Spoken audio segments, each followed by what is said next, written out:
वर्णिवेशरमणीयदर्शनम् मन्दहासरुचिराम्ननाम्बुजम् पूजितं सुरनरोत्तमे मृदा धर्मनन्दन्वहं विचिन्तये। श्री सहजानंद स्वामी महाराजनी जय। श्री हरि कृष्ण महाराजनी जय। બધા વાલા ભક્તોને જય સ્વામિનારાયણ, જય શ્રી કૃષ્ણ। આજે આપણે 89મો ભાગ જોઈશું। આગળના ભાગમાં આપણે 121મા શ્લોક વિશે જોઈ ગયા, 3 આના ભાગ થયા હતા।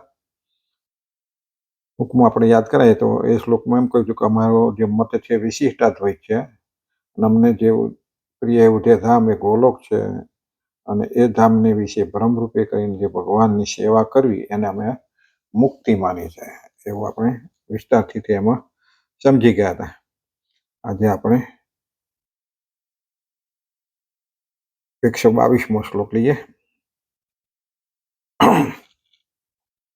एते साधारण धर्म पुषा स्त्रीणां च सर्वतः मदासीतानां कथिता विशेषानर्थ कीर्तये। વિશેષાનર્થે કીર્તયે એનો અર્થ થાય છે, અને આ જે પૂર્વે સર્વે ધર્મ કયા, અત્યાર સુધી જે 121 સુધી જે ધર્મો બધા કયા, એ જે તે અમારા આશ્રિત જે ત્યાગી, ગૃહસ્થ, બાય, ભાઈ, સર્વે સત્સંગી તેમના સામાન્ય ધર્મ કયા, અને કહેતા સર્વે સત્સંગી માત્રને સરખા પાડવાના છે। એટલે કે આ જે બધા ધર્મો કયા હતા સુધી એ બધા સર્વે સત્સંગીમાં બધા આવી ગયા। સ્ત્રી પુરુષ આવી ગયા, હરિભક્તો આવી ગયા, ગૃહસ્થ એટલે આપણે બધા આવી ગયા, અને ત્યાગી હોય, સાધુ હોય, બ્રહ્મચારી હોય, એ બધા એમના આ બધાને આ સરખા સામાન્ય ધર્મ પાડવાના છે। એ બધાને માટે લાગુ પડે। અત્યાર સુધીના જે 121 શ્લોક સુધી આપણે જોયા, એ બધા શ્લોકમાં જે ધર્મ આવતા હોય એ બધાને લાગુ પડે, એટલે એને સામાન્ય ધર્મો કયા। અને હવે સર્વેના જે વિશેષ છે એ પૃથક પૃથક પણ અમે કહીએ છીએ। હવે જે વિશેષ ધર્મો છે બધાના જુદા જુદા તે અમે કહીએ છીએ। શ્રીજી મહારાજ કહે છે કે પૂર્વે અમે છે ધર્મ બધા કયા, પૂર્વે એટલે 100મા શ્લોક સુધી આપણે જે જોઈ ગયા એ બધા ધર્મો જે આવતા હોય એમાં એ બધાને, એટલે કે અમારા જે આશ્રિત ત્યાગી હોય, ગૃહસ્થ હોય, ભાઈ સર્વે સત્સંગીઓ, બધા જ સત્સંગીઓ। સત્સંગી એટલે એ સંપ્રદાયમાં જે જોડાયેલા એ બધા સત્સંગીઓ, એમાં સ્ત્રી પુરુષ, ત્યાગી, ગૃહસ્થ, બ્રહ્મચારી બધા સત્સંગી કહેવાય। અને એટલે સત્સંગી સર્વે માત્ર એ બધા આ સામાન્ય ધર્મો છે કયા છે, એટલે એ સર્વેના પૃથક પૃથક હવે અમે ધર્મો કહીશું। હવે જે આવે પછી જે કહીએ છીએ 122 પછીની, એ અમે બધા એના પૃથક પૃથક ધર્મો કહીશું। ત્યાં સુધી આપણે 121 શ્લોકમાં જોઈ કે 121માં પહેલા 10 શ્લોકમાં તો ભગવાને એનું ભૂમિકા બતાવી, એટલે એમાં કોઈ ધર્મ નથી આવતો કે અમે કોના માટે શિક્ષાપત્રી લખી છે। એ 10 પછી 11મા શ્લોકથી બધાના આપણા ધર્મો શરૂ થયા, એટલે 121માંથી 10 કઈ નાખે એટલે 111 શ્લોકમાં સામાન્ય ધર્મો થયા કહેવાય। હવે જે 121 પછી 122 પછીથી જે શ્લોક છે એમાં તો પાછો આ તો માહિતી આપી કે હવે પછીના અમે ધર્મો કહીએ પૃથક પૃથક પણ કહીએ છીએ। એટલે 122 પછીના જે શ્લોક છે એ બધાના વિશેષ પૃથક પૃથક ધર્મો કહે છે, એ આપણે જોઈશું।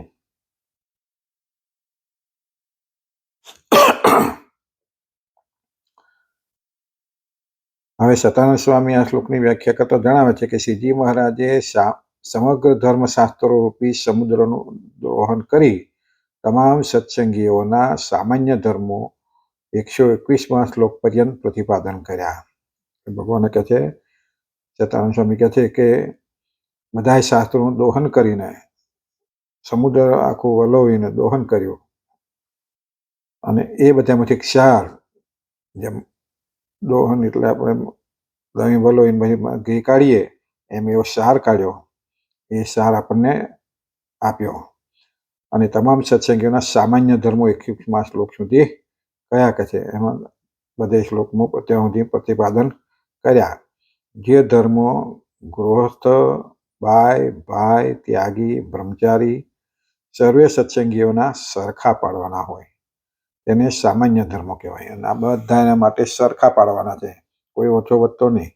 એમાં જે બધા ધર્મો કયા પહેલેથી શરૂઆત થઈ ત્યાંથી, એટલે 11મા શ્લોકથી શરૂઆત થઈ ત્યાંથી મળીને અત્યાર સુધી જે ધર્મ કયા, પેલા પછી હિંસા ના કરવી એ બધા ધર્મો કયા, પછી આપઘાત ના કરવો કયા, ચોરી ના કરવી, વિચાર ના કરવા, બધા જે ધર્મો આયા છે સુધી 121મા શ્લોકમાં આપણે ત્યાં સુધી એ બધાને સરખા પાડવાના છે.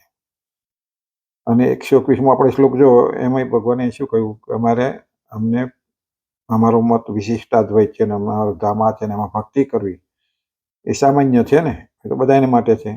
એટલે એમાં કોઈ ધર્મ નથી. ભક્તિ કરવી એ કયું ખાલી, બાકી અમારું ધામ કયું ને અમારો મત કયો એ આપણે ઓળખી રાખવું જોઈએ. એટલે હવે 122માંથી વિશિષ્ટ ધર્મો આપે છે કે છે. હવે તેના સામાન્ય ધર્મો કહેવાય છે અને તમામ ધર્મોનું તથા તમામ સાધનોનું પ્રયોજન એક જ અનાદિ અજ્ઞાન રૂપી માયાના બંધનને દૂર કરવા માટે હોય છે.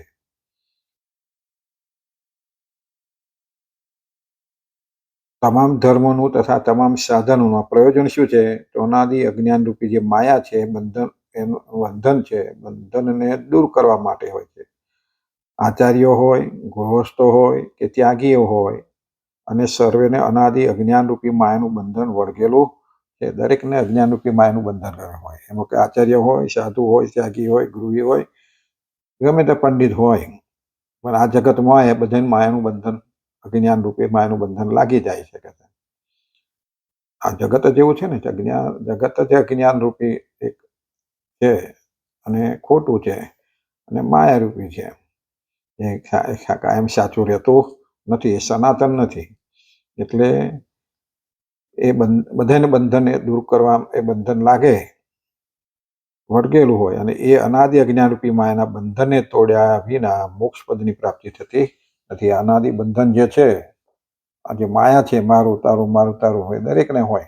સાધુઓમાં હોય, આપણે અત્યારે જોઈએ છે સાધુઓના ઝઘડાઓના તે બધું ચાલે અને સાધુઓનું ઘડીએ ઘડીએ આપણે બહાર પડતું હોય છે. કેટલુંક જાણી જોઈને પડતું હોય, કેટલુંક ખરેખર હોય છે. કારણ કે સાધુના ધર્મો જે પ્રમાણે આપણા સાધુ પહેલા જે થયા બધા પ્રમાણે સાધુને રહેવું નથી. હમણાં જે એમ ધર્મ ચૂકીને ભૂલ્યા છે, એટલે સંપ્રદાયની ધીમે ધીમે ઘોર ખોદાય છે. આપણા હરિભક્તોમાં પણ હોય, પણ હરિભક્તો એ ભક્તો છે, ગૃહસ્થ છે, એ માયામાં જોડેલા છે. જ્યારે પહેલા તો ભગવાનની ભક્તિ કરવા માટે જ જોડાયેલા છે, ભગવાનને મેળવવા માટે અને બીજાને ભગવાન મેળવવા માટે બન્યા છે. અને એ ભગવાનને પડી મૂકી અને સંપત્તિ રૂપી, મિલકત રૂપીની માયામાં પડ્યા. એટલે એમનામાં પણ ડખા થયા, એમાં પણ ઝઘડા ચાલતા હોય, એમાં પણ મારામારી ચાલતી હોય, તો ખૂન પણ થઈ જતા હોય, આપણે જોયું છે.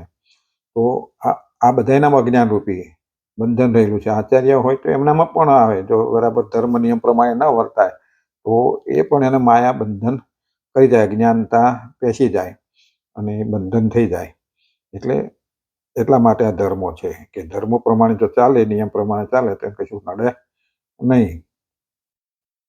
અને અનાદિ અજ્ઞાન રૂપી માયાના બંધનને તોડવા માટે તોડ્યા વિના, એ બધે તોડ્યા વિના મોક્ષ પદની પ્રાપ્તિ થતી નથી. તમે ત્યાં સુધી માયાથી એટલે ફસાયેલા હો, વાસના જેને કે, એમાં ફસાયેલા હોય તો કે મોક્ષ મળતો નથી.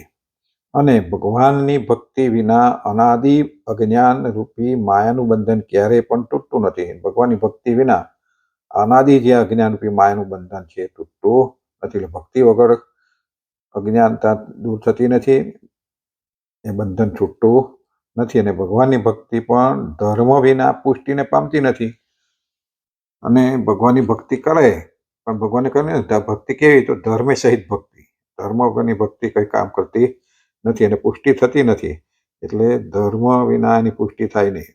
તેથી શ્રીજી મહારાજને ભક્તિની પુષ્ટિને માટે સર્વેના 121મા શ્લોક પર્યંત સાધારણ ધર્મ કયા. અને આ ધર્મ ભક્તિને પુષ્ટિ કરે, ભક્તિનું કામ કરી જાય, ભક્તિ પુષ્ટ થાય, ખરેખર ભગવાનમાં પ્રેમ થાય, એ માટે આ શિક્ષાપત્રીમાં 121 સુધીના જે ધર્મો કયા તેમાં બધાના સાધારણ ધર્મો છે કે છે. અને આ શ્લોકમાં વિશેષ ધર્મો કહેવાની પ્રતિજ્ઞા કરેલી છે. આ શ્લોકમાં શું કહ્યું છે? આ શ્લોકમાં 122માં કે હવે હું વિશેષ ધર્મો કહીશ. અને હવે 123માં શ્લોકથી પ્રારંભીને અંત પર્યંત છેક પૂરા થાય ત્યાં સુધી બધાના વિશિષ્ટ ધર્મો, અંત પર્યંત આચાર્ય, ગૃહસ્થો, તેમાં પણ ધનાઢ્ય ગૃહસ્થો, રાજાઓ, સધવા, વિધવા, આ બધા ગૃહસ્થોમાં આવે. રાજાઓ, સધવા, વિધવા બહેનો, નૈષ્ઠિક બ્રહ્મચારીઓ અને સાધુઓ, આ સર્વેના વિશેષ ધર્મો શ્રીજી મહારાજ અનુક્રમે કહેલા છે. શ્રીજી મહારાજે પહેલા આપણા હવે આચાર્યોના ધર્મો આવે છે, પછી ગૃહસ્થનો આવે છે. ગૃહસ્થોમાં પાછા ધનાઢ્યો આવે, રાજા આવે, સધવા વિધવા બહેનો આવે, પછી નૈષ્ઠિક બ્રહ્મચારી સાધુઓ છેલ્લા આવે, સાધુના ધર્મો. કારણ કે આપણે આગળના શ્લોકમાં જ્યારે પહેલા મજા ત્યારે છે સાધુનું બધા નામ પહેલા પોતાના ભાઈઓનું નામ દીધું, પછી રઘુવીરજી મહારાજ એમના નામ દીધું, પછી ગૃહસ્થ હરિભક્તો માયારામ ભટ્ટના આદિકના નામ દીધા, વિધવા વિધવા બહેનો કહીને છેલ્લે મુક્તાનંદ આદિક સભ્ય સાધુ, એમ છેલ્લે વાર એ પણ છેલ્લે વાર સાધુનું કયું નામ આવ્યું. અને અહીંયા છેલ્લે બધા વિશેષ ધર્મોમાં પણ છેલ્લે સાધુના ધર્મો જણાવે છે. એટલે એ રીતે બધાના વિશેષ ધર્મો શ્રીજી મહારાજે અનુક્રમે કરીને કયા છે શિક્ષાપત્રીમાં હવે શરૂ થશે 123માં શ્લોકથી. તે વર્ણને તથા તે આશ્રમને જ ઉદ્દેશીને કહેવામાં આવેલા ધર્મોને વિશેષ ધર્મો કહેવાય છે. તે બધા પાછા ધર્મ, વર્ણ અને આશ્રમને ઉદ્દેશીને જ કહેવામાં આવ્યા છે. બ્રહ્મચર્ય અને આશ્રમ કહીએ, બ્રહ્મચર્ય આશ્રમ, વાનપ્રસ્થાશ્રમ, એ બધા જે આશ્રમ આપણે કહીએ, પહેલો બ્રહ્મચર્ય આશ્રમ, પછી ગૃહસ્થાશ્રમ, વાનપ્રસ્થાશ્રમ અને સંન્યાશ્રમ, એમ 4 આશ્રમો. એવી રીતે 4 વર્ણો જે કહેલા છે, બ્રાહ્મણ, ક્ષત્રિય, વૈશ્ય અને શૂદ્ર, એ બધા એ ધર્મો જ છે. એ પ્રમાણે વર્તે તો ધર્મ, ના પ્રમાણે તો ધર્મ ના કહેવાય. એટલે એ પ્રમાણે રહીને ઉદ્દેશીને પાછા વિશેષ ધર્મો કયા છે. અર્થાત તે વર્ણના અને તે આશ્રમના વ્યક્તિગત જે ધર્મો એને વિશેષ ધર્મો કહેવામાં આવે છે. એટલે જે વ્યક્તિગત ધર્મો કયા, હવે પહેલા આપણને આચાર્યના ધર્મો કહે છે. તેમાં હવે વિશેષ ધર્મોને કહેવાનો પ્રારંભ કરતા પ્રથમ શ્રીજી મહારાજ બંને આચાર્યના વિશેષ ધર્મો કહે છે. અને આ શ્લોકના અંતે જણાવ્યું કે હવે હું વિશેષ ધર્મો કહું છું. એમાં પહેલા આચાર્યોના વિશેષ ધર્મ કહું છું.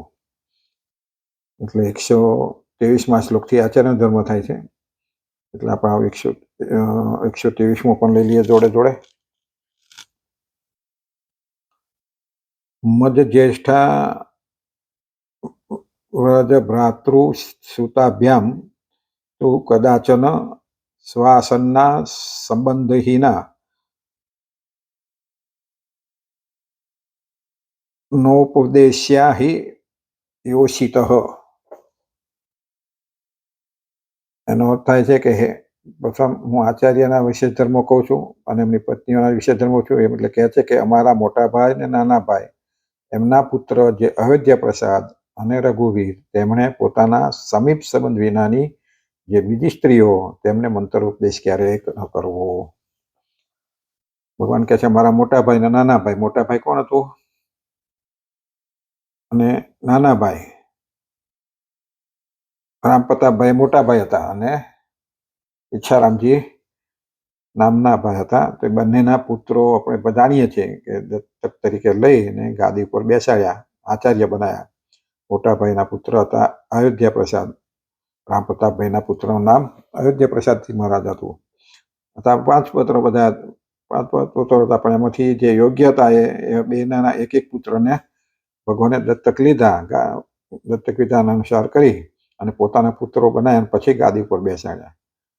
આવું ઘણાને એવું પણ થતું હોય કે ભગવાન અથવા તો ત્યાગી હતા, સાધુ હતા, દત્તપુત્ર સાધુ લઈ શકે, પણ એ તો ગાદી ઉપર હતા અને એવા સાધુ નહોતા, આચાર્ય હતા અને ભગવાન હતા. એટલે એમને તો કોઈ બાદ કશો આવતો નથી. એટલે એમણે પોતે પોતાના ભાઈઓના 2 પુત્રો, એક એક પુત્ર લઈ જે યોગ્ય લાગતા હોય એ પ્રમાણે રામ પ્રતાપભાઈના પુત્ર અયોધ્યા પ્રસાદ અને ઈચ્છારામજીના પુત્ર રઘુવીરજી મહારાજ એ બંનેને દત્તપુત્ર લઈને ગાદી પર બેસાડ્યા અને એમના જે ધર્મો છે કે છે હવે એમને શું ધર્મ પાળવા જોઈએ. પેલા આગળના તો બધા સામાન્ય એટલે બધાને પાળવાના હોય 121 સુધી, પણ હવે વિશેષ ધર્મો એમને વધારાની આજ્ઞા કરી હોય ધર્મ પાળવાની. તો પહેલો એમણે એવું કહ્યું કે રઘુવીરજી તેમણે પોતાના સમીપ સંબંધ વિનાની જે બીજી સ્ત્રીઓ તેમને મંત્રોપદેશ ક્યારેય ન કરવો. એમની પહેલી આજ્ઞા શું છે કે બધાને મંત્રોપદેશ આપવો, દીક્ષા આપવી, ગુરુ મંત્ર આપવો. તો એમને એવું કહ્યું કે તમારે તમારી સંબંધ વિનાની જે હોય બીજી સ્ત્રીઓ એટલે પોતાના સગા, પોતાની પુત્રી હોય કે કુટુંબી હોય એ બધી સ્ત્રીઓમાં, એમના સંબંધી સ્ત્રીઓમાં કદાચ એ મંત્રોપદેશ આપી શકે, પણ એ સિવાય બીજી કોઈ પણ સ્ત્રીને એમણે મંત્રોપદેશ આપવો નહીં. એટલે કોઈ પણ સ્ત્રી આપણે જોઈએ છે ને એ બધામાં જો વધારેમાં વધારે ધર્મ પડાતા હોય, સાધુ, બ્રહ્મચારી, ગૃહસ્થ, સત્સંગી બધામાં, તો વધારેમાં વધારે આપણે અથવા ગૃહસ્થો, સ્ત્રી પુરુષો અથવા તો ત્યાગી બધા એક ધર્મ ચૂક્યા છે.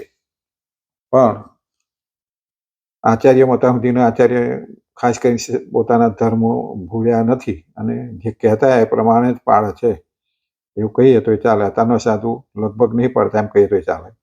એમના પોતાના ધર્મ પાળતા નથી. આવે એટલા બંધો, એટલા ધર્મો ખાલી આચાર્યોએ જાળવી રાખ્યા છે. બીજા બધા આપણે બધા પાળતા છું, પણ આપણે બહુ જ છોડવા, ફાવે તો પાડીએ, ના પાડે છોડી દઈએ. એવા સાધુ સંતો પણ એવું કરતા થઈ ગયા. હજુ આચાર્ય જે છે, આચાર્ય પર ગાદી પર છે, એ લોકો તો લગભગ બધા જ ધર્મ એમના આવતા હોય પાડીએ છીએ, જોઈએ છીએ. આપણે આજે કયો પહેલો ધર્મ કે ભાઈ સમી સંબંધ સ્ત્રીને મંત્રોપદેશ આપો? આપણે જોયા કોઈ દિવસ મંત્રોપદેશ? સાધુની વાતો કરતા જોઈ ગયા છે આપણે, બધી બધી ઘણી વાતો સાંભળી છે. નીકળે સાધુને કહ્યું છે કે ભાઈ એમને મોડું ના જવું, એનાથી આટલું દૂર રહેવું, એના કપડાને પણ નાડવું, એને ફોટો હોય તો પણ નાડવું, એવું કહીએ તો આ લોકો હવે પ્રત્યક્ષ વાતો કરે છે. એને જોઈએ છે આ બધા સમાચારો આપણે જોઈએ છે. સાધુ આચાર્યોમાં તો કોઈ આવ્યું ખાલી ભડકો ફૂક્યો છે આજે અત્યારે કહે છે પોતાના આચાર્ય કે અમે પદભ્રષ્ટ કર્યા અને ધર્મ નતા પાડતા, નામ કરતા, ને એ લોકો એમના વાયકા હતા, પણ સાબિત કરી શક્યા નથી. કોર્ટોમાં આટલા વર્ષોમાં પણ કશું કરી સાબિત કરી શક્યા નથી. એટલે અને કળિયુગ છે, ખોટાનું હોવું માને, સાચાનું પક્ષે બહુ હોય નહીં. કૌરવ પાંડવ હતા તેમને જોતા આપણે, એવું આ છે, કળિયુગ છે. એટલે એમણે પોતાના સંબંધી સિવાય બીજી કોઈ સ્ત્રીનો મંત્રોપદેશ કરવો નહીં.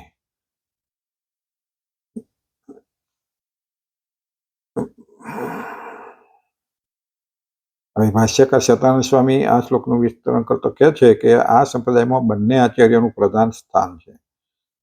સંપ્રદાયમાં પ્રધાન સ્થાન એટલે પહેલું સ્થાન તો આચાર્યનું જ છે, કારણ કે આચાર્ય વગર મૂર્તિ નથી, દેવ નથી, મંદિર નથી, સત્સંગી નથી. કારણ કે આચાર્ય મંત્રોપદેશ વગર કોઈ શિક્ષા લઈ શકે અને સત્સંગી પણ બની શકે નહીં. એમને તો ભજો પણ સાચા સત્સંગી ન કહેવાય જ્યાં સુધી મંત્ર ન લો ત્યાં સુધી. એટલે પ્રધાન સ્થાન આચાર્યનું છે, પહેલું સ્થાન આચાર્યનું છે. બંને આચાર્યો સંપ્રદાયના રાજા છે. શાસ્ત્રોમાં કહેલું છે કે રાજા કાલસ્ય કારણમ યથા રાજા તથા પ્રજા ઇતિ. અને બંને આચાર્યો જે છે આપણા સંપ્રદાયના રાજા કહેવાય. આ બધા આપણે બધી એમની પ્રજા, સંપ્રદાયના જે સત્સંગી ભક્તો બધા ગૃહસ્થ હોય, ભાઈ હોય કે ત્યાગી વ્યાગી હોય, એ બધા એના પ્રજા કહેવાય આપણે, અને એ આપણા બધા એના રાજા કહેવાય. તો એક શાસ્ત્રમાં એમ કહ્યું છે કે રાજા કાલસ્ય કારણમ યથા રાજા તથા પ્રજા ઇતિ. રાજા જો ધર્મનિષ્ઠ હોય તો પ્રજા પણ ધર્મનિષ્ઠ બને, અને રાજા તથા પ્રજા બંને જો ધર્મનિષ્ઠ હોય તો કળિયુગમાં પણ સત્યુગ પ્રવર્તી શકે. માટે જ કહેલું છે કે રાજા એ કાળનું કારણ છે. જેવા રાજા એવું વાતાવરણ રાજ્યમાં પ્રવર્તે છે. એટલે રાજા ઉપર કહ્યું ખાલી, પણ આપણે આપણા સંપ્રદાયના રાજા કહેવાય. એટલે રાજા જેવો રાજા એવી પ્રજા. જેવી રાજા ધનવાન હોય તો પ્રજા પણ ધર્મવાન હોય, અને બંને ધર્મવાન હોય તો કે કળિયુગમાં પણ સત્યુગ જેવું વાતાવરણ પ્રવર્તી શકે. માટે રાજા એક કાળનું કારણ છે, અને જેવો રાજા એવું વાતાવરણ રાજ્યમાં પ્રવર્તે. એમ બંને આચાર્યો પણ સંપ્રદાયના રાજા હોવાથી આચાર્ય જો ધર્મનિષ્ઠ હોય તો પૂરો સંપ્રદાય પણ ધર્મનિષ્ઠ બની શકે છે. એટલે આ રાજા છે, રાજા જો કોઈ ધર્મવાન હોય તો બધી પ્રજા પર નહીં, એમ આચાર્ય પણ કે ધર્મવાન હોય તો સંપ્રદાયમાં બધા પણ ધર્મ પ્રમાણે વર્તે છે. પણ અત્યારે આ જોઈએ છીએ કે ધર્મ પ્રમાણે વર્તવું નથી, એટલે સરકારના ખોટા કાયદાઓ અત્યારે આવું કરી કળિયુગનું વાતાવરણમાં સંપ્રદાયનું વાતાવરણ દોડી નાખ્યું છે. પણ ખરેખર હરિભક્તો સમજતા નથી, સત્સંગીઓ સમજતા નથી, અને સાધુઓને વધુ પડતું આપણે સાધુ વગર તો ધર્મનો પ્રચાર બધા ના થાય. ભગવાન વખત હતા એટલે 500 પરમહંસો બીજા સાધુઓ દ્વારા જ થતો, પણ એ બધાએ ભગવાનના કયા પ્રમાણે રહી, ભગવાનની આજ્ઞા પ્રમાણે મંદિરો કરાવો, સત્સંગ કરાવો, વાર્તા કરવી, ફરવા, સત્સંગ વિચરણ કરવું, બધું પણ એમની આજ્ઞા પ્રમાણે થતું. અત્યારે એમની આજ્ઞા પ્રમાણે જ એમની જગ્યાએ ભગવાનના સ્થાને ભગવાન કે મારા આચાર્ય છે, મારું સ્વરૂપ છે, મારો અપર સ્વરૂપ છે, આવું બધું કહે છે, જાણીએ છીએ, છતાંય આપણે એને સ્વરૂપ માનવા તૈયાર નથી. અને એ કયા પ્રમાણે રહેવું નથી. સત્સંગ કયા પ્રમાણે મંદિરનો વહીવટ, સમગ્ર મંદિરો મોટો સંપ્રદાયનો વહીવટ તો આચાર્ય હસ્તક છે. આચાર્ય થ્રુ બધું થવું જોઈએ. આચાર્ય કે પ્રમાણે સંતો વંતોને બધે કે મૂકે મંદિરોમાં એ થવું જોઈએ. એને બદલે સ્કીમો લાયા, વહીવટો લાયા, અને આ ત્યાગીઓને જે ત્યાગ રાખીને બેવાનું છે એ લોકો બધા વહીવટ કોઠારીઓ બની ગયા અને નોટો ગણતા થઈ ગયા, બંડલો કોટ ભરતા થઈ ગયા. તમે જોઈએ છે, આપણે બધું કહેવાનું ના હોય, પણ આપણે જાણીએ છીએ, છતાં એ બધો વહીવટ સાધુને જેને છોડીને કરવાનો છે. અત્યાર સુધી બ્રહ્માનંદ સ્વામી કે બધા આનંદાનંદ સ્વામી, બધા જે નિષ્કળાનંદ સ્વામી, બધા મહંતો હતા, પણ કોઠારી બની વહીવટો નહોતા સંભાળતા. મંદિરનો વહીવટમાં ખાલી માર્ગદર્શન આપતા, એ કેમ પ્રમાણે કરતા, પણ વહીવટો નહોતા કરતા. આ તો માલિકોને જેમ બની જાય છે, અને ભક્તોને પણ દબડાવે એવું થતું હોય કે ધાર આવે તો કાઢી મૂકે, જો એનું કંઈક અવાજ ઉઠાવે તો એને કાઢી મૂકે અથવા બેસવા ના દે, આવું બધું કરતા હોય, એ સાધુ ન કહેવાય. એટલે ખરેખર આચાર્ય તો આચાર્યના નિયમો છે જ, પણ છતાંય કહે છે જો આચાર્ય ધર્મવાન હોય તો બધા સંપ્રદાય બધા ધર્મવાન હોય. જો આચાર્ય ધર્મ ન પણાતો હોય તો કે છે બધે ભ્રષ્ટ થવા લાગે. પણ અત્યારે તો વહીવટો કયો સ્કીમના આધારે થાય, એટલે આચાર્ય જેમ આપણા દેશમાં રાષ્ટ્રપતિ ખાલી સિક્કાના જ હોય, સિક્કો મારવા પૂરતા જ, એનું કોઈ ઉપજે નહીં, એવું આપણા સંપ્રદાયમાં પણ એવું થઈ ગયું કે આચાર્ય ખાલી એક પદ જ રહ્યું, એમના કયામાં કોઈ રહેવું નથી. એટલે આચાર્ય જો ધર્મનિષ્ઠ હોય તો પૂરા સંપ્રદાય પણ ધર્મનિષ્ઠ બની શકે છે, અને સંપ્રદાયની શોભા ધર્મમાં હોય છે. આ એક સંપ્રદાય નહીં, પરંતુ તમામ સંપ્રદાયની જ શોભા છે. અને આપણા એક સંપ્રદાયની શોભા નહીં, બધા સંપ્રદાયની. આપણે સનાતન કરીએ છીએ, તો આ એક સનાતનનો ભાગ જ છે. તો બધા ધર્મને એ શોભાડે છે, બધા સંપ્રદાયને શોભાડે છે, પરંતુ તમામ સંપ્રદાયની શોભા છે. અને તમામ સંપ્રદાયનું જે તેજ છે એ સદાચારોને આધારિત છે. દરેક સંપ્રદાયનું જે તેજ કહેવાય, શોભે છે, એ એના સદાચારોને આધારિત છે. સદાચરણ જો સદાચરણ ના હોય, એના અંદર ના હોય, તો સંપ્રદાય શોભતો નથી. અર્થાત ધર્મને આધારિત છે, અને બંને આચાર્યો ધર્મની ગાદીના વડા છે. બંને આચાર્યો ધર્મની ગાદીના વડા છે. આ ધર્મની ગાદી કોઈ સાધારણ ગાદી નથી. એ ધર્મની ગાદીને રામાનંદ સ્વામી જેવા સમર્થ સદગુરુએ પાવન કરેલી છે. અને આ જ ધર્મની ગાદીને અનંત કોટી બ્રહ્માંડના અધિપતિ સહજાનંદ સ્વામીએ પાવન કરેલી છે. આ ધર્મની ગાદી આપણા આચાર્ય હતા રામાનંદ સ્વામી. ગાદી આપણી સંપ્રદાય ઉદ્ધવ સંપ્રદાય કર્યો તો એનો પ્રથમ આપણા આચાર્ય રામાનંદ સ્વામી. એ પહેલા એમના આચાર્ય કે રામાનંદ આચાર્ય. પણ આપણો ઉદ્ધવ સંપ્રદાય જ્યાંથી ઉદ્ધવ સંપ્રદાય શરૂ થયો, તો એ સંપ્રદાયના પ્રથમ ગુરુ આચાર્ય રામાનંદ સ્વામી હતા, અને એમણે આ ગાદીને પાવન કરેલી છે. અને એમના પછી અનંત કોટી બ્રહ્માંડના અધિપતિ એવા ભગવાન સ્વામિનારાયણ ગાદી એ શોભાડી, એટલે એ પોતે ગુરુ બન્યા. કહો, આવી ગાદી પહેલી વાર છે કે અનંત કોટી બ્રહ્માંડના અધિપતિ ભગવાન પોતે ગાદી ઉપર, અથવા તો આ સંપ્રદાયનું પોતે ધૂરા પોતાના હસ્તક લીધી હોય. તો એવા આપણા સહજાનંદ સ્વામીએ પાવન કરી છે. અને આવી પવિત્ર ધર્મની ગાદી એ બંને આચાર્યો વિરાજમાન છે. એ પછી પહેલા જે વધારે, કારણ કે સંપ્રદાય બહોળો એટલે આખા ભારતમાં કરવા માટે ભગવાન એને બે ભાગ પાડ્યા, અડધો અડધો દેશ વેચાલ્યો. અમદાવાદથી ઉપર બધો ઉત્તર દેશ એ અમદાવાદના આચાર્યને વડતાલથી વચ્ચેથી આખી લીટી બતાવી છે. દેશ વિભાગના લેખ જુઓ તેમાં જાણવા મળે. તો નીચેનું છેક દક્ષિણ સુધી એ બધો દેશ વડતાલની ગાદી કહેવાય. બે ગાદીના ભાગ પાડ્યા અને એ વહીવટ એ બે આચાર્યો દ્વારા, અને કઈ રીતે આચાર્ય નિમણૂક કરવી એ બધું દેશ વિભાગના લેખમાં છે. આપણે ત્યાં છણાવટ કરવા જતું નહીં. આચાર્ય જ ગાદી ઉપર બેહાડી શકે. વર્તમાન જે આચાર્ય હોય એ જ ગાદી પર પોતાની જગ્યાએ બીજા આચાર્યને નિમણૂક કરીને પોતે જાય. સંજોગો સાથે કોઈ કારણ ઊભું થયું તો બરાબર છે કે નહીં, કે એકદમ ધામમાં ગયા હોય ત્યાં કે થયું હોય. બાકી આચાર્ય હોય પણ આચાર્યને કોઈ ઉઠલાવવાનો કોઈ એવો નિયમ છે નહીં. આ લોકોએ બનાવ્યું છે એવું. એટલે જો સમજો તો હજુ કંઈક સારું બધા હરિભક્તો. પણ કારણ કે સરકાર દખલરૂપ છે, કોર્ટ કચેરીઓમાં પૈસા જાય છે અને કોર્ટ કચેરીઓ બધા પૈસાના આધારે બધા નિર્ણયો આપણે જાણીએ છીએ. આપણે બોલીએ છીએ ગણાય કે અમે પોલીસ વાળા ઉપર વિશ્વાસ છે, કોર્ટ ઉપર વિશ્વાસ, ખાલી બોલવા ખાતર બોલે છે. કે બધાને ભરોસો છે કે આ બધું ખોટું જ થતું હોય. મોટા ભાગે પૈસા જ લેવાતા હોય.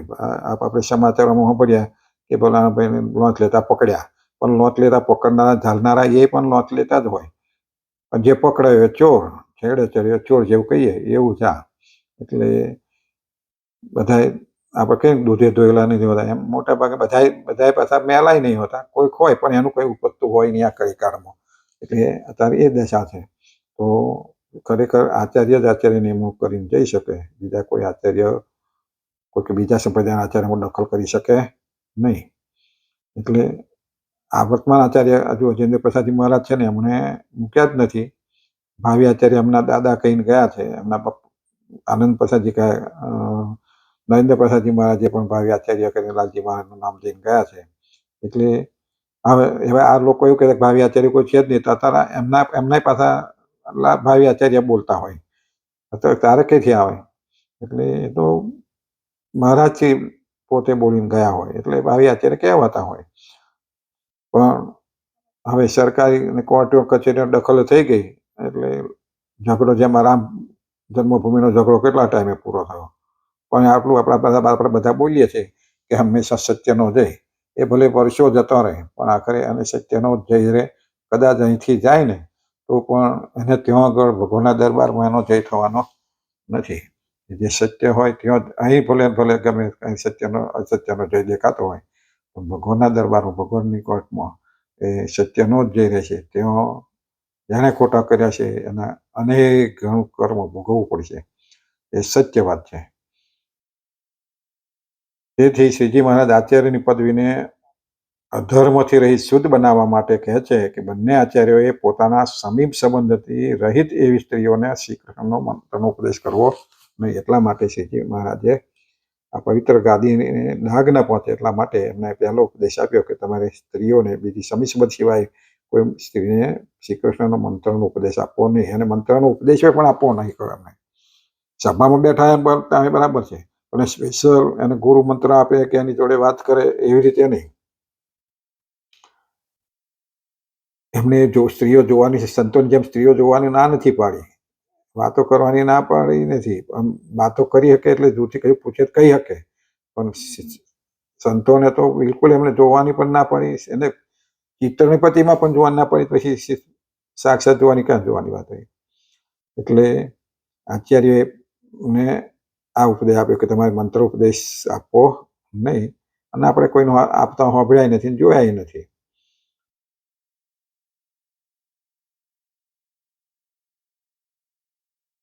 અને પોતાના સમીપ સંબંધવાળી જે સ્ત્રીઓ હોય તે સ્ત્રીઓને તો મંત્રોપદેશ તથા ધર્મોપદેશ કરવો. પોતાના સમીપ સંબંધવાળી, પોતાની કૌટુંબિક બધી સ્ત્રી હોય, બેન હોય, પુત્રી હોય, ફઈ હોય, મામી હોય, આ જે બધા હોય તો એમની સાથે એ મંત્રોપદેશ કરી શકે. સતાનંદ સ્વામી કહે છે કે બંને આચાર્યો કેવળ પોતાના કુટુંબ પૂરતા જ ગૃહસ્થની સમાન છે. બાકી તો બંને આચાર્યો મહાત્યાગી છે. કારણ કે બંને આચાર્યોના તમામ ધર્મો મોટે ભાગે ત્યાગીઓની સમાન વર્ણવેલા છે. માટે બંને આચાર્યોએ સમી સંબંધથી રહિત એવી સ્ત્રીઓનો પ્રસંગ સર્વ પ્રકારે છોડી દેવો. સતાનંદ સ્વામી તો પોતાની કહે છે કે બંને આચાર્યો કેવળ પોતાના કુટુંબ પૂરતા ગૃહસ્થ છે. ગૃહસ્થ એટલે જીવન એવું છે. બાકી બીજી સ્ત્રીઓ માટે વાતો કરવી, જવું, બેસવું જોડે કે આ તે કહ્યું એ ત્યાગીની જેમ છે. એટલે બંને આચાર્ય સમી સંબંધ વિના સ્ત્રીઓનો પ્રસંગ સર્વ પ્રકારે થઈ રહ્યો. સમી સંબંધ વિના સિવાય બે સ્ત્રીનો પ્રસંગ એની જોડે બેસી શકે, વાતો કરી શકે કે એવું નહીં. દેશકાળ પ્રમાણે કદાચ અનુકૂળ કે બહાર વિદેશમાં પ્રવાસમાં જતા હોય, સીટો કાતે હોય કે બધું થતું હોય તો એ બરાબર દેશકાળ છે. પણ બાકી જોડે તમારી જોડે કે તમારી જોડે પ્રવાસમાં બધાની જોડે બેસી શકે, સ્ત્રી પુરુષો બેસી શકે નહીં. અને જો કોઈ સમીપ સંબંધથી રહિત એવી મુમુક્ષુ સ્ત્રી મંત્ર દીક્ષા ગ્રહણ કરવા માટે આવે તો પોતે જેને ઉપદેશ કરેલો છે એવી પોતાની પત્ની દ્વારા ઉપદેશ કરાવવો, પણ પોતે કરવો નહીં. પોતાની સંબંધ બધી કોઈ સ્ત્રી હોય મંત્રોપદેશ માટે આવે તો કે પોતે જેને ઉપદેશ કરેલો છે પોતાની સ્ત્રીને મંત્ર ઉપદેશ આપેલો છે અને એનો અધિકાર આપ્યો છે ભગવાને. જ્યારે રામાનંદ સ્વામી હતા ત્યાં તો ચાલતું હતું ત્યાં સુધી કે ભાઈ સ્ત્રીઓ પણ સભામાં બેસી બધું, ત્યાંથી રામાનંદ સ્વામી હતા. પણ ભગવાન આવ્યા પછી અને જ્યારે રામાનંદ સ્વામીને ધર્મદેવને આધાર ઉપદેશ આપ્યો ને એમને ત્યાં કોઈ તમે બધા મંત્રો આપજો, તો ધર્મદેવે સ્ત્રીઓ જ્યારે માગવા આવી કે અમને મંત્ર ઉપદેશ આપો તો કે ભાઈ હું બરાબર છું, હું કદાચ કહું મને વાંધો નહીં આવે, પણ કાલે અંધ પરંપરા ચાલે. તો એટલે રામાનંદ સ્વામીએ ધર્મદેવે પણ પછી શું કરેલું કે પોતાના પત્ની ભક્તિ દ્વારા એ લોકોને મંત્ર ઉપદેશ અપાઈને એમને પણ એમના ગુરુ બનાવડાવતા. એમ ભગવાને પણ પોતાના આચાર્યને આજ્ઞા કરી કે કોઈ આવી સ્ત્રી કોઈ આવે તો તમારે તમારા ગુરુ પત્ની જે છે પત્ની છે એમના દ્વારા મંત્રોપદેશ કરવો. ભાગવતમાં પણ કહેલું છે કે એકાંત સ્થળમાં માતા બહેન કે દીકરી સાથે પણ પ્રસંગ રાખવો નહીં, કારણ કે ઇન્દ્રિયો અતિ બળવાન છે. વિદ્વાન પુરુષોને પણ સ્ત્રી તરફ ખેંચી જાય છે. તેથી બંને આચાર્યો સમી સંબંધથી રહિત એવી સ્ત્રીઓનો જો પોતે મંત્રોપદેશ કરે તો પોતાની શિષ્યા બનેલી સ્ત્રીઓના પ્રસંગને કારણે પોતાને સ્વધર્મ થકી ભ્રષ્ટ થવાનો પ્રસંગો સર્જાય કે છે. ભવિષ્યમાં બધા અત્યારે ઘણા સંપ્રદાયોમાં ઘણામાં બનતું જ હોય છે, આવું ભૂતકાળમાં પણ આવું બનેલું છે. એટલે આવું ન થાય એટલા માટે શ્રીજી મહારાજે બંને ગુરુ પત્નીને સ્ત્રીઓની ગુરુ બનાવ્યા અને આચાર્યોને પુરુષોના સત્સંગીઓ પુરુષોના ગુરુ બનાવ્યા. એટલે એ દ્વારા કહ્યું કે ભાગવતમાં પણ આવું કહેલું છે કે આપણને કે પોતાની મા બેન દીકરી સાથે પણ કે છે એકાંતમાં બેસવું નહીં, એની સાથે રહેવું નહીં, કારણ કે ઇન્દ્રિયો બળવાન છે. તેથી ભ્રષ્ટ થયાવાના રહે નહીં. એમ જો આચાર્યો કે છે બીજી સ્ત્રીને મંત્રોપદેશ આવશે તે શિષ્યા બની અને શિષ્યના ભાવ રહેતા રહેતા જો કે છે એમાં સ્ત્રીઓનો પ્રસંગ થવા મળે તો એ પોતે પણ ભ્રષ્ટ થવાના પ્રસંગો સર્જાય. એટલા માટે બીજી સ્ત્રીઓને મંત્રોપદેશ આપવો નહીં. એટલે ભાગવત બીજું કહ્યું છે કે સ્ત્રી અગ્નિની સમાન છે અને પુરુષ ઘીના ઘડાની સમાન છે. જેમ અગ્નિ સમીપે ઘી પીગળ્યા વિના રહે જ નહીં, તેમ સ્ત્રીને સમીપે પુરુષ પીગળ્યા વિના રહેતો નથી. પીગળી જાય એટલે પછી ભડકો થાય, ભડકાતાર થાય છે. એટલે પીગળ્યા વિના રહેતો નથી. અર્થાત સ્ત્રીની સમીપે પુરુષ જરૂર વિકારને પામે અને સ્ત્રીનો સ્પર્શ થાય એટલે પુરુષનો વિકાર પામ્યાના રહે નહીં. આ રીતે સ્ત્રી પુરુષને પરસ્પર પ્રસંગ સર્વત્ર ભયને આપનારો છે. અને આ રીતે પુરુષને સ્ત્રીનો જે પ્રસંગ છે એ પરસ્પર એકબીજાને સર્વત્ર ભયને આપનારો છે. ગમે તેવો જ્ઞાની હોય છતાં સ્ત્રીઓની સમીપે તેના વિચારો બદલાયા વિના રહેતા નથી. ગમે તેવો જ્ઞાની હોય પણ એટલે એકદમ ના થાય તો રીતે સહવાસમાં ધીમે ધીમે ધ્યાન કરતા સહવાસ થતા થતા વિચારો બદલાય.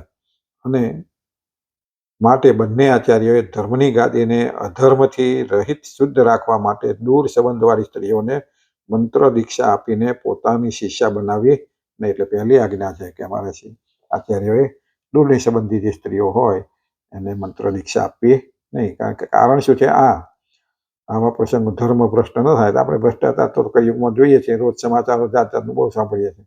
અને આપણા જેવા હોય ભગવાને કહ્યું એટલું કહ્યું કે મુક્તાનંદ સ્વામી ગોપાનંદ સ્વામી જેવા હોય પણ છતાંય જો સહવાસમાં રહે તો એમનું પણ મન ઠેકાણે રહે નહીં.